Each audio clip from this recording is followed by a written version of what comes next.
कल्याणपुर के खड़े गोलेली परिसर में सोसाइटी रीडेवलपमेंट को लेकर एक बड़ा विवाद सामने आया है। केंद्रीय बिल्डर ने शिवसेना नेता महेश गायकवाड़ पर धमकाने और दबाव बनाने का गंभीर आरोप लगाया है। यह पूरा विवाद 150 स्क्वायर फीट के एक अवैध निर्माण और उसके बदले बिल्डर से फ्लैट की मांग से जुड़ा हुआ बताया जा रहा है। कल्याणपुर के खड़े गोलेली में मयंक अपार्टमेंट सोसाइटी और आसपास के मकानों के रहवासियों ने रीडेवलपमेंट का काम विकासक केंद्रीय ग्रुप को सौंपा है। सोसाइटी द्वारा 2025 में भूमि अभिलेख टेलर विभाग से जमीन की सरकारी जब नाप कराई गई, जिसमें बाउंड्री के बाहर स्थित राठौड़ परिवार के 150 स्क्वायर फीट के पतरे के कमरे की जमीन भी सोसाइटी की ही निकली।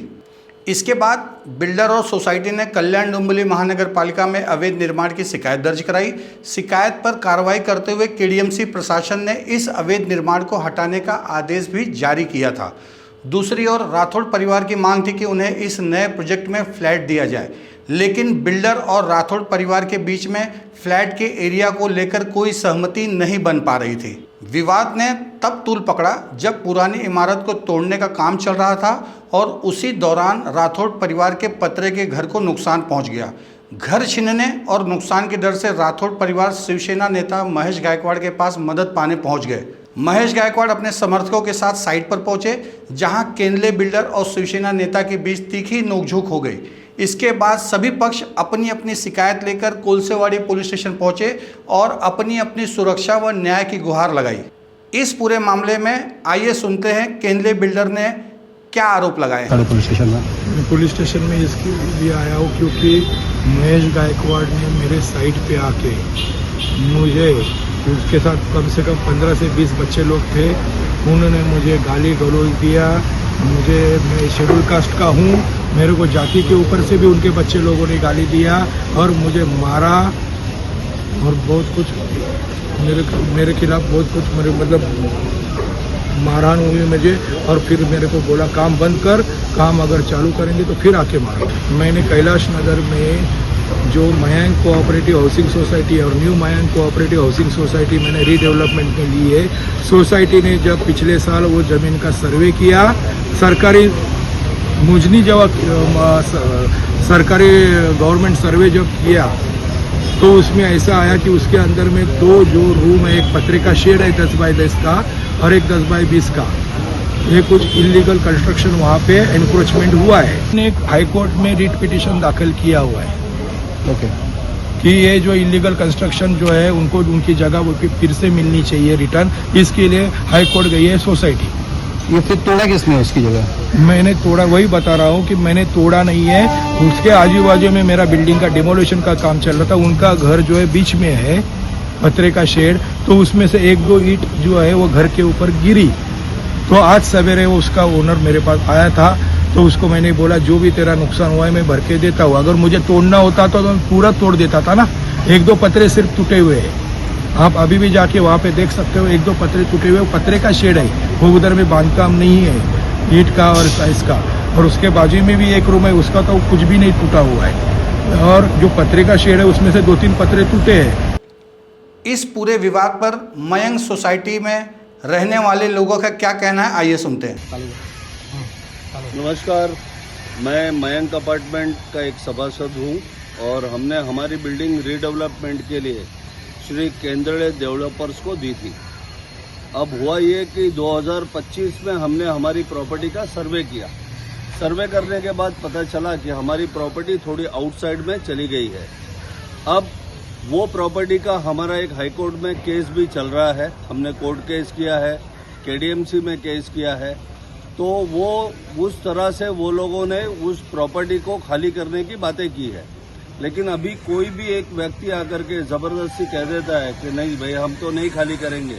जितने लोगों ने रजामंदी से अपनी मर्जी से प्रॉपर्टी का एग्रीमेंट बिल्डर के साथ किया था, उन लोगों का तो एग्रीमेंट हो गया, प्रॉपर्टी वहां खाली भी हो गई। बाकी कुछ लोग, 1-2 लोग रह गए हैं, वो जबरदस्ती कर रहे हैं। तो हम लोग ये चाहते हैं कि हमारी जो प्रॉपर्टी है वो हमें दे दी जाए, जैसा कि सरकारी पेपर में है, गवर्नमेंट के पेपर में है। हमें किसी और की प्रॉपर्टी से कोई लेना देना नहीं है, बट हमें हमारी प्रॉपर्टी हमें दे दी जाए, क्योंकि हमने ये मयंक अपार्टमेंट में जो घर खरीदे थे वे सभी लोगों ने लोन पर लेकर के घर खरीदे थे। बड़ी मुश्किल से वो पैसा भरा गया और आज जब वो पैसा भरा गया है और उस प्रॉपर्टी का रीडेवलपमेंट का टाइम आ गया है तो कुछ लोग खड़े हो गए हैं कि भैया ये जमीन मेरी है, जबकि इसका 7/12 उतारा बैंक अपार्टमेंट के सोसाइटी के नाम पर है। धन्यवाद। आगे मेरी बातों की चर्चा आप लोग आगे करेंगे। मैं ऐसा चाहता हूं कि यह जो संचार माध्यम है इसके थ्रू इस देश के प्रधानमंत्री तक भी ये बातें जाए कि ऐसा हो रहा है तो बहुत गलत है। ये अभी जो राठौड़ जी का घर का इशू हुआ है तो वो उनका एरिया कितना था कुछ लगभग, क्योंकि वो बोल रहे थे कि हमारा कुछ 1100 स्क्वायर फीट का हमारा पूरा स्ट्रक्चर था और वो तोड़ा गया। राठौड़ जी का हमारा कोई नाता ही नहीं था, ना कोई छेड़ा बिल्डर से एग्रीमेंट था। तो भी लगभग कितना बड़ा एरिया था? आइडिया नहीं, 10x10 का होगा घर, 10x10 का घर होगा। वो भी पत्रे का शेड डाला हुआ है, कोई घर नहीं है। देखिए, भगवान मात्रे करके बिल्डर थे और सिंह साहब बिल्डर थे और अश्विन छेड़ा बिल्डर थे। अश्विन छेड़ा से भी एग्रीमेंट किसी ने नहीं किया था, भगवान मात्रे से भी नहीं किया था और ना ही सिंह साहब से किया था। बिना एग्रीमेंट की जमीन है तो मुझे भी ऐसी कोई जमीन मिलती है तो आप लोग दिला दो, मैं वहां पर एक घर बना लेता हूं और कल दावा कर देता हूं कि मेरा 2000 स्क्वायर लोग फीट ने कॉर्पोरेशन को शिकायत की थी वो स्ट्रक्चर तोड़ने के लिए। स्ट्रक्चर तोड़ने के लिए नहीं, हमने कहा था हमारा स्ट्रक्चर खाली करके हमको दे दो, एम्प्टी, उसको पूरा खाली करके दे दो, तोड़ो या ना तोड़ो ये हमारी बातें नहीं है। वो उनका जॉब रोल है। हमारा जॉब रोल क्या है? मेरे जेब में के 10 रुपए मेरी जेब में रहने चाहिए, वो मेरा जॉब रोल है। अब वो 10 रुपए कोई और लेकर जा रहा है, मैं रोकूंगा तो सही कि भैया मेरे 10 रुपए दे दो। आज कुलसवाड़ी पुलिस स्टेशन में आप लोग आए हुए हैं तो आप लोग की क्या मांग है और क्या बातचीत कर? हमारी मांग सिंगल है कि हमारी प्रॉपर्टी अगर किसी और के इसमें चली गई है तो वो हमें वापस दी जाए और हमने किसी की ली है तो वो उसको भी वापस दे दी जाए। लेकिन ये तो सिविल मैटर है, प्रॉपर्टी का लेना देना तो सिविल मैटर है। तो आप कोलसेवाड़ी पुलिस स्टेशन में क्या कर रहे हैं? कोलसेवाड़ी पुलिस स्टेशन में कुछ लोग हमारे साथ, हमारे बिल्डर के साथ गुंडागर्दी कर रहे हैं, इसलिए हम कोलसेवाड़ी पुलिस एक माध्यम है।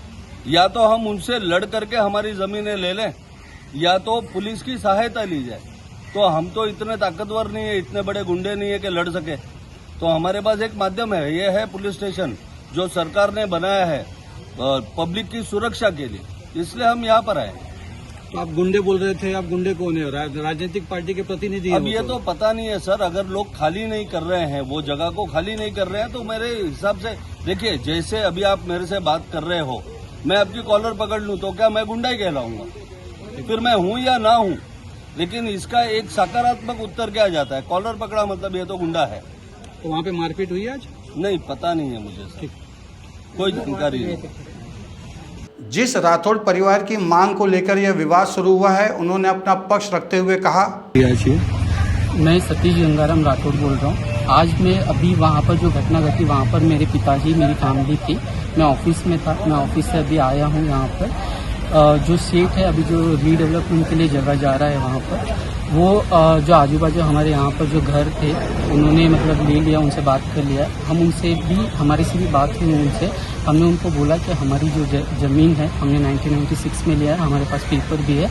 हमने उनसे रिक्वेस्ट भी किया कि मतलब आपने सब आजू बाजू के जिसके भी घर लिए, तो हम भी इतने अमीर नहीं हैं, हम गरीब है, तो जो भी हमारा जगह है हमें उसका जो भी रूम रहेगा वो दे दिया जाए। हम उनसे रिक्वेस्ट करते आ रहे, वो बोलते हैं कि मैं नहीं दूंगा। और जो बाजू में अपार्टमेंट है, मयंक अपार्टमेंट, वो हमने जगह जब ली उसके बाद उन्होंने वो अपार्टमेंट वहाँ पर बनाया गया है। तो वो अपार्टमेंट जब बना हमें कोई प्रॉब्लम नहीं, वहाँ पर एक दीवार भी था। उन्होंने ये बोला था कि इतना मेरा जगह है और इतना तुम्हारा। उन्होंने कितना स्क्वायर फीट जगह है आपकी वहाँ पे? वहाँ पर जो है 1150 1150 के इधर है। और जब वो अपार्टमेंट बना था, मयंक अपार्टमेंट, वो बिल्डर से हमारी बात भी हुई थी तभी, और उन्होंने हमें कोई तकलीफ नहीं दिया था। उनका जो भी जगह था उन्होंने वहाँ पर एक कंप्लीट वॉल भी बनाया था और आज भी है वो, और उसका हमारे पास प्रूफ भी है, फोटो भी है। शायद उन्होंने अभी तो वार्ड ऑफिसर ने जब आपको नोटिस दिया तो आपने ये सारी चीजें उनको नहीं बताई कि आपका? हमने बताई, हमने उनसे सब ये बात की है। हमने उनसे ये भी बोला कि जब मयंक अपार्टमेंट जो भी वहाँ का जो भी ये था बिल्डर, उनसे भी हमारी बातचीत, ऐसे उनसे कोई झगड़ा नहीं, कुछ नहीं था। उनसे भी हमारी बात होती थी पहले, उन्होंने हमें कोई प्रॉब्लम नहीं दिया। हम इनसे यही रिक्वेस्ट करें, जो भी हमारी जमीन है उनका उसका हक हमें मिले बस। जब ये महेश गायकवाड़ जी और ये सब लोग आए तो आप थे वहाँ पे? मैं वहाँ पर नहीं था। आप लोग थे? तो जो बिल्डर हैं वो आरोप लगा रहे हैं कि वहाँ पे आके उनके साथ गाली गलौज और जाति सूचक के साथ ऐसा कुछ नहीं किया है। वो हम लोग बोला उसको सेठ हम लोग जो करने का वो नहीं सुन रहा था। हम लोग उसके पीछे पीछे जा रहा था, वो आगे आगे जा रहा था। तो फिर वो बोला टूट गया पतरा, तुम लोग इधर खड़ा रहने का था, तुम लोग देखने का था, ऐसा बोल रहा था हम लोग को। हमारा सामान विमान सब टूट गया है, पूरा कुछ नहीं है घर में, पतरा बितरा सब टूटा है। उसके लिए हम लोग महेश सेठ के पास गया है। अभी ये बता रहे थे कि ये बिल्डर बता रहे थे, बाइट दे रहे थे कि वहाँ पे आप लोग रहते नहीं हो और नहीं, हम रहते हैं, हमारा वहाँ पर गाँव गए थे, हमारे सामान है वहाँ पर सब है। वहीं बिल्डर के आरोपों पर सफाई देते हुए शिवसेना नेता महेश गायकवाड़ ने कहा कि वो सिर्फ एक गरीब परिवार की मदद करने गए थे और बिल्डर द्वारा लगाए गए सभी आरोप पूरी तरह झूठे और बेबुनियाद है। मनपा की कथित लापरवाही से सोसाइटी की जमीन पर बने 150 स्क्वायर फीट के मकान के बदले बड़े फ्लैट की मांग ने अब बड़ा राजनीतिक रूप ले लिया है। आने वाले दिनों में यह संघर्ष कल्याणपुर में शिवसेना नेता महेश गायकवाड़ और भाजपा समर्थकों के बीच राजनीतिक टकराव को फिर से हवा दे सकता है। शहर में बुनियादी नागरिक सुविधाओं के अभाव को दरकिनार कर सत्ता पक्ष की इस आपसी खींचतान और अहंकार की लड़ाई में जनता का कितना नुकसान होगा, यह बड़ा सवाल है। मैं हूं विनोद तिवारी और आप देख रहे हैं दुनियादारी 24/7। आपसे जुड़ी खबरों की सटीक और पूरी जानकारी के लिए हमारी वेबसाइट www.दुनियादारी24/7.com पर जाएं और हमारे YouTube चैनल को सब्सक्राइब करना न भूलें।